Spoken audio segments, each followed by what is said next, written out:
Durante décadas nos enseñaron que el fin del mundo venía de afuera. Una bomba, una invasión, una epidemia global, un monstruo venido del espacio. Pero acá no. En el Eternauta, el apocalipsis comienza en casa, en un barrio, en una familia, en una mesa con 4 amigos jugando al truco, con la radio sonando de fondo, con la esposa y la pequeña hija del dueño de casa descansando. El Eternauta es la distopía más extrañamente cercana que parió la ciencia ficción argentina. No hay superhéroes, no hay profecías, solo hay gente común como vos y yo. Pero los acompaña la certeza de que cuando todo se cae a pedazos, la única forma de resistir es hacerlo en comunidad. Hoy, en Camino a Númenor, te cuento el lore del cómic número 1 del Eternauta. ¿Quiénes son los personajes? ¿Quiénes son los antagonistas y enemigos? ¿De qué va la historia? Y el camino del héroe de Juan Salvo. Al modo de un gordo Tolkien. Entrás bajo tu propio riesgo porque podés llegar a comerte una numerosa cantidad de spoilers. Si bien la serie que va a estrenar Netflix va a cambiar sustancialmente y probablemente mezcle cosas del cómic 1 y el cómic 2, es muy raro estar tirando un spoiler alert después de 7 décadas de que se publicó el libro original. En las calles de Buenos Aires de 1963 solo hay silencio de muerte. Primero fue la nieve, suave, blanca, silenciosa, casi poética, una nieve que nadie esperaba. Al tocarla te mata en pocos segundos. De repente también comienzan a caer cosas del cielo, como meteoritos, pero lo hacen de forma más lenta, como aterrizando. Una familia y un grupo de amigos. Juan Salvo, el dueño de la casa y de una pequeña empresa de transformadores. Su esposa Elena y su hija Martita. Favali, profesor de la Facultad de Ingeniería. Lucas, un empleado bancario. Y Polsky, un jubilado y fabricante de violines. Estos dos últimos, por situaciones distintas, serán las primeras víctimas junto a otros vecinos del barrio como los Ramírez. Pero de repente, la radio anuncia lo inesperado. Rumores de que una bomba atómica explotó en el medio del Océano Pacífico. Pero hay muestras de que este ataque no es tan humano. Empiezan a notar que el enemigo no se ve, que no se escucha, que no tiene cara, pero está ahí afuera. El primer instinto es el de protegerse, sellar la casa, tapar endijas, sobrevivir. Pero no están solos. Aparecen los primeros cuerpos sin vida. Ahí comienza la paranoia, el aislamiento, la ruptura de la normalidad. Juan y los suyos no tienen armas. En primera instancia, solo tienen lo que tenemos todos: miedo, humanidad y voluntad. La lucha no tiende a ser épica, sino que es más bien íntima. Es contra el colapso del status quo, es contra el colapso de lo que dábamos por sentado. Y ahí arranca el viaje. Un viaje que es originalmente hacia afuera, cuando Juan y Favali entienden que lo mejor es escapar rápidamente de la ciudad porque allí impera inicialmente la ley de la selva, pero el viaje también es hacia adentro de cada personaje. Y así, poco a poco, Juan Salvo comienza a convertirse en el Eternauta.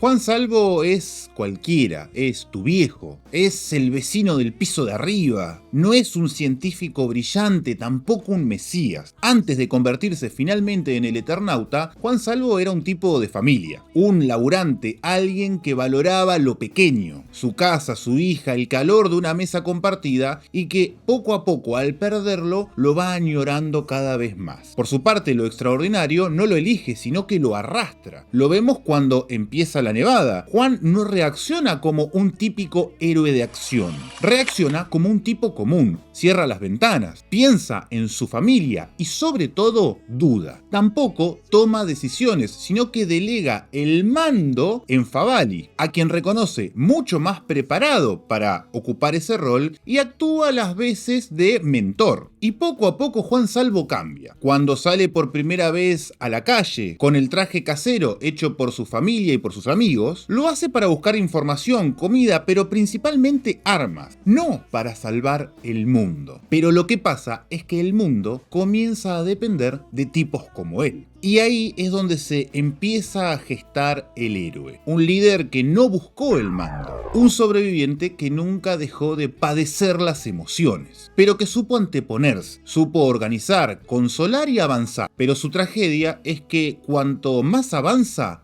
más pierde. Le sucederá hasta el final, y esa es la gran marca que lo distingue contra otros héroes. No busca la gloria, busca resistir y salvar. En su transformación de hombre común a viajero solitario en el tiempo, el Eternauta también se vuelve algo más. Se torna una figura trágica, un fantasma de lo que perdió. Juan Salvo no enfrenta la nevada solo. La historia no se sostiene en un individuo, sino que lo hace en una comunidad. Cada uno de los miembros representa una pieza fundamental del rompecabezas social. Y salvo por Juan, que era un subteniente reservista del ejército, la mayoría de los personajes no son soldados entrenados, sino civiles dispuestos a resistir, milicianos. Favali es el que piensa, el que ve más allá, el que organiza, el que aporta conocimiento científico para tratar de entender cómo funciona esa nieve asesina y las técnicas de ataque del enemigo en general. Es el que da pautas de, por ejemplo, cómo armar un refugio seguro o qué automóvil les convendría tomar. En una de sus primeras expediciones, Juan salva a un niño de 12 años. Su nombre es Pablo Meno, que es pura alegría y pura valentía a pesar de su corta edad. Y fue el nexo para que Juan y Favali sean encontrados y reclutados por un grupo de soldados que habían logrado sobrevivir en Campo de Mayo, un destacamento militar del partido de San Miguel. Estos soldados habían logrado rescatar armas, trajes y tanques, y son los que comienzan a organizar la resistencia más oficial contra los invasores. En el camino del héroe es la forma en la que Juan atraviesa el umbral de su casa para comenzar su aventura. La comandancia de la resistencia lo coloca al mando de un grupo de soldados improvisados. Y allí es donde, por ejemplo, Juan conoce al cabo Amaya, al periodista devenido en historiador Ruperto Mosca, y luego a una pieza fundamental, a Alberto Franco, el fundidor, que tiene una particularidad. El tipo estaba preparado para una invasión alienígena por ser un ávido lector de ciencia ficción. Pero resistir tiene un precio, y ese precio es el dolor. A lo largo de la historia, uno a uno, todos los personajes van cayendo. La nieve no perdona y los sellos menos. Hay decisiones imposibles, traiciones, errores, y a cada paso Juan Salvo va perdiendo algo más que compañero. Pierde partes de sí mismo. Y es que no hay héroe sin dolor y no hay resistencia sin luto.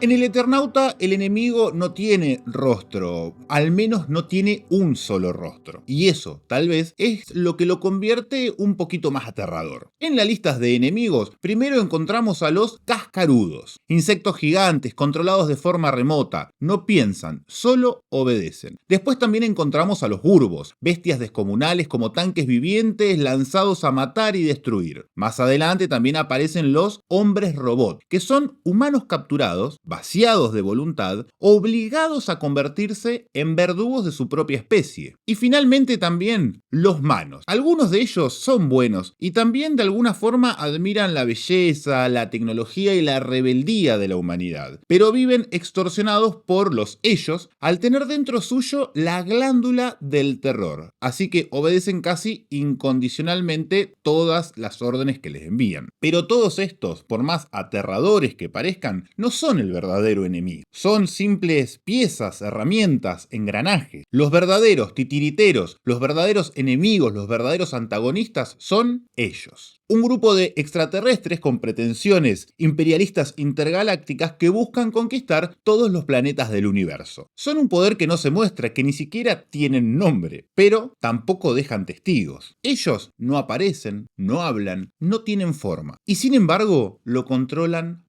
todo. Desde la nieve que mata hasta las decisiones de los cuerpos mutilados que forman los hombres robots. Son un sistema frío, opresivo, abstracto. La casa de Juan, donde comienza toda la historia, queda en un partido al norte de Capital Federal llamado Vicente López. Junto con los soldados van a comenzar a avanzar poco a poco hacia el sur. En el camino se produce la primera batalla contra el enemigo. Por supuesto que la realizan Juan y su división, y según el historiador oficial, el señor Mosca, es recordada como el primer combate de la Avenida General Paz. Se enfrentan a cascarudos, salen victoriosos y el comando de la resistencia decide tomar el Estadio Monumental de River Plate como base de operaciones. Y por supuesto que allí va Juan Salvo y su grupo. En el camino se cruzan con un grupo de obreros liderados por un tal Medardo Sosa. Ellos se unen a la resistencia y se transforman también en una pieza fundamental, porque con su ayuda logran tomar el estadio de River y es allí donde dimensionan el verdadero calibre de las armas del enemigo y que disponían de una tecnología muy avanzada para la humana. Son ampliamente superiores y con la nieve ya habían dado muestras de que podían controlar el clima, pero también podían enviar nubes que generaban alucinaciones en la mente de los soldados, pero especialmente en Juan Salvo. Y ahí es donde vemos cómo el héroe muere y renace. Es interesante dimensionar que en el Eternauta el campo de batalla no es Mordor, tampoco es una dimensión lejana. Sucede en Retiro, en Plaza Italia, en Avenida Rivadavia, en lugares reconocibles de Buenos Aires. La invasión obliga a los sobrevivientes a abandonar su refugio y preparar una contraofensiva. La resistencia decide desplazarse y así comienza la travesía urbana. Una travesía por un Buenos Aires que era irreconocible. Plaza Italia se transforma en un campo de combate. El jardín zoológico y el parque botánico oficia de cementerio. El característico centro porteño, con sus vidrieras rotas y los colectivos abandonados, parece una ciudad fantasma. Lo cotidiano, lo familiar, lo nuestro, los rinconcitos de la ciudad que queremos, se transforman en un escenario de guerra cruel y silenciosa. El viaje por la ciudad no es solo físico, es también emocional, es también simbólico. Cada esquina tiene recuerdos, cada lugar tomado por los sellos representa algo que se perdió. La escuela de los pibes, el bar de siempre, la plaza del barrio, todos esos lugares son ahora un campo de muerte y de batalla. La Buenos Aires sitiada no es solo una distopía, es el escenario de una pesadilla. Cuando avanzan por el barrio porteño de Belgrano, Juan y Franco descubren que el enemigo había tomado el pabellón de Barracas como centro de operaciones. Allí conocen al primer individuo de los Manos y si bien son tomados prisioneros, logran revertir la situación y capturar a este nuevo enemigo. Arrastrándolo, escapan y se ocultan en una casa. Pero cuando el Mano recobra el sentido, se encuentra a punto de morir. Conversan y Juan descubre que ellos también son víctimas, así como lo está haciendo la humanidad, pero de otro planeta. Finalmente todo se ordena para avanzar hacia Plaza de Mayo, la plaza central y centro político de la ciudad de Buenos Aires. Pero en el camino las tropas descubren a los Gurbos. Los Gurbos acorralan a la resistencia hasta que después de numerosas e importantes pérdidas descubren el punto débil de estos enemigos. Juan, Franco y Favalli logran escapar y replegarse sobre los túneles de los subtes de Buenos Aires, el sistema de transporte ferroviario subterráneo que en otros lugares también es conocido como metro, creo. Allí logran dar con una sobreviviente que les informa que el centro de operaciones del enemigo se encuentra en la Plaza Congreso, plaza que se encuentra justamente al frente del Congreso de la Nación Argentina. El grupo logra avanzar, sortear y vencer a algunos enemigos disfrazándose de hombres robots. Tras varios pequeños enfrentamientos más, logran llegar a las inmediaciones de la plaza. Descubren y logran activar un arma del enemigo para disparar sobre la nave que funciona como comando de los Manos. Esto permite que otras bombas de un ataque aéreo debiliten la nave central. Los enemigos comienzan la retirada, se repliegan, todo es confusión, y con una gran Juan, Victoria a cuestas, Juan, Franco y Favalli huyen sobre sus pasos hacia el Monumental, a veces en camión, a veces en bicicleta. En el camino de regreso también se encuentran con Pablo y con Mosca y descubren que ellos también habían logrado sobrevivir. Cuando pasan por el estadio ya no quedan amigos, ya no les quedan compañeros. La comunidad decide continuar replegándose sobre el norte y regresan a la casa de Juan, donde aún deberían estar escondidas su esposa y su hija. La nieve continúa cayendo,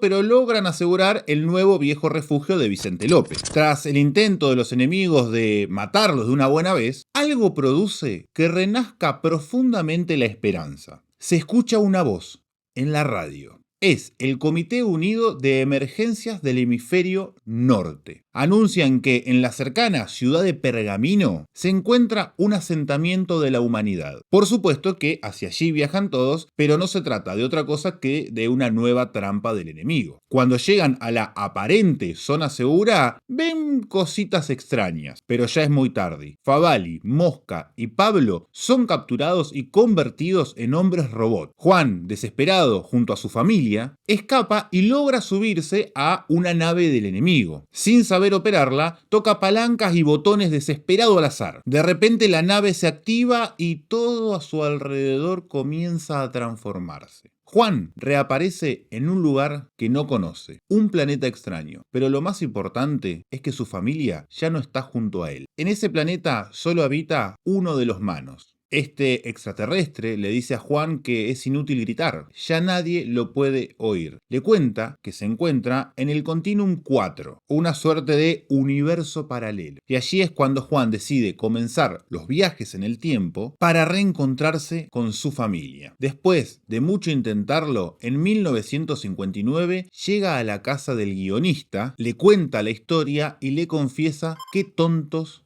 que fuimos.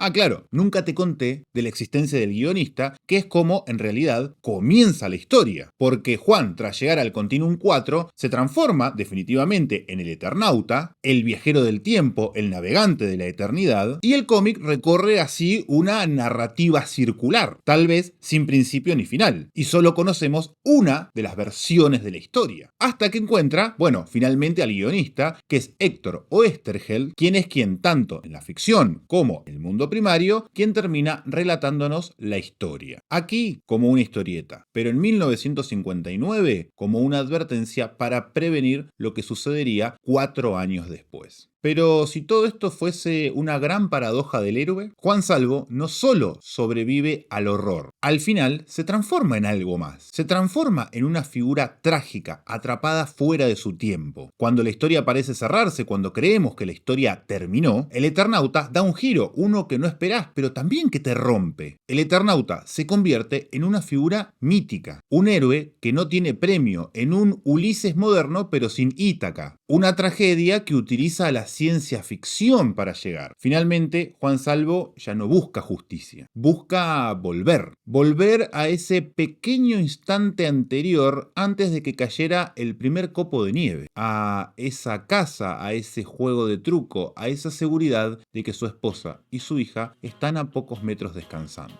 Pero siempre, intento tras intento, llega tarde. Finalmente, el héroe que salva a todo, pero que no puede salvarse a sí mismo.